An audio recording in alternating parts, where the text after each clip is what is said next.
new ideas are very fragile and need to be protected, right? And you have mentioned before that an awful lot of new ideas fail. So how do you make sure that those new ideas get brought into the organization in a way that you make them as successful as they possibly can be? This is one of the core concepts in the book. I think one of the things that we just simply haven't done inside of corporations is really protecting our bets. So think about it this way. There are lots of accelerators, there are lots of incubators, and most of them aren't that successful. It has nothing to do with the idea. They have great quality ideas, and you can point across the world where given incubators tested an idea for a company and it's out in the market, but somebody else brought it to market. It's this whole concept of how do you build bridges into the organization. And that's really, you have to think about that before you ever get started.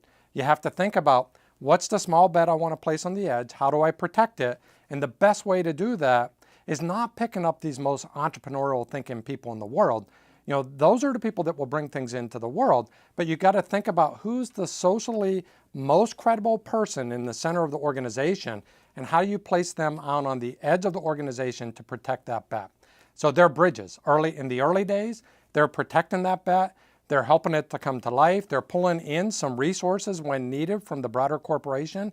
In the later days, when that idea has sort of reached minimum viable product, they're pulling it in and they're trying to get it scaled. So they're helping to construct more and more bridges around things like, how does marketing help this? Or, how do we actually brand this product? Or how do we get this product, to operations at speed?